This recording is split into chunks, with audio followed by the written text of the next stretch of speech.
ನಮಸ್ತೆ ಸ್ನೇಹಿತರೆ, ಇಂದಿನ ವಿಡಿಯೋದಲ್ಲಿ ನಾವು ಗರ್ಭಾವಸ್ಥೆಯ ಮೊದಲ 3 ತಿಂಗಳಲ್ಲಿ ಏನು ತಪ್ಪುಗಳನ್ನ ಮಾಡಬಾರ್ದು ಅಂತ ನೋಡೋಣ. ಮೊದಲನೇದಾಗಿ ಅತಿಯಾಗಿ ಕಾಫಿ ಹಾಗೆ ಟೀಯನ್ನು ಕುಡಿಯೋದು.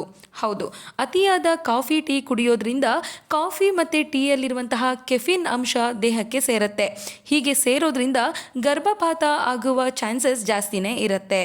ಹಾಗೆ ಈ ಕಾಫಿ ಟೀ ಕುಡಿಯೋದ್ರಿಂದ ಮಗುವಿನ ಬೆಳವಣಿಗೆಗೆ ತೊಂದರೆ ಉಂಟಾಗತ್ತೆ. ಅದಲ್ಲದೆ ಗರ್ಭಿಣಿಯರಿಗೆ ನಿದ್ರಾಹೀನತೆ ಸಮಸ್ಯೆ ಕೂಡ ಕಾಣಿಸ್ಕೊಳ್ಳುತ್ತೆ. ಇನ್ನು ಎರಡನೇದಾಗಿ ಅತಿಯಾದ ಸ್ಟ್ರೆಸ್ ಮಾಡ್ಕೊಳ್ಳೋದು ಹಾಗೆ ನಿದ್ರೆಯನ್ನು ಸರಿಯಾಗಿ ಮಾಡದೇ ಇರೋದು. ಹೌದು, ಮೊದಲ 3 ತಿಂಗಳಲ್ಲಿ ಗರ್ಭಿಣಿಯರು ಸರಿಯಾಗಿ ನಿದ್ರೆ ಮಾಡಬೇಕಾಗತ್ತೆ. ಹಾಗೆ ಸ್ಟ್ರೆಸ್ಸನ್ನು ತಗೋಬಾರ್ದು. ಈ ಥರ ಸ್ಟ್ರೆಸ್ ತಗೊಳ್ಳೋದ್ರಿಂದ BP ಸಮಸ್ಯೆಗಳು ಕೂಡ ಉಂಟಾಗಬಹುದು. ಹಾಗೆ ಡೆಲಿವರಿ ಟೈಮಲ್ಲೂ ಕೂಡ ಸಮಸ್ಯೆ ಉಂಟಾಗಬಹುದು. ಹಾಗೆ ಇದರಿಂದ ಇಮ್ಯುನಿ ಸಿಸ್ಟಮ್ ಕೂಡ ಹಾಳಾಗಬಹುದು. ಇದಷ್ಟೇ ಅಲ್ಲದೆ ಸ್ಟ್ರೆಸ್ನಿಂದ ಮಿಸ್ಕ್ಯಾರೇಜ್ ಆಗುವಂಥದ್ದು ಅಥವಾ ಮಗುವಿನ ಬೆಳವಣಿಗೆ ಕುಂಠಿತ ಕೂಡ ಆಗುತ್ತೆ.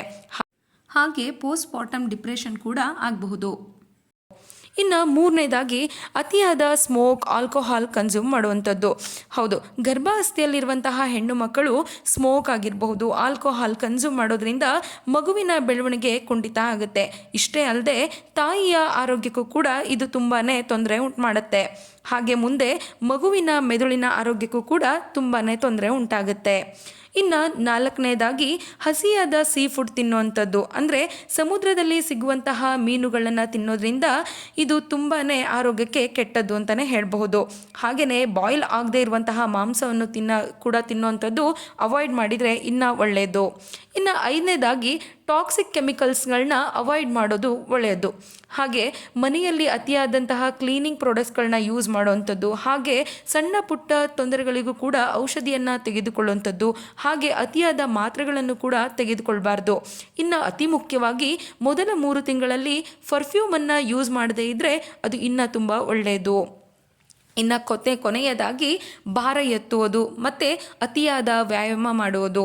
ಇದೆಲ್ಲ ಮಾಡೋದ್ರಿಂದ ಗರ್ಭಪಾತ ಆಗೋ ಚಾನ್ಸಸ್ ಕೂಡ ತುಂಬಾ ಜಾಸ್ತಿ ಇರುತ್ತೆ.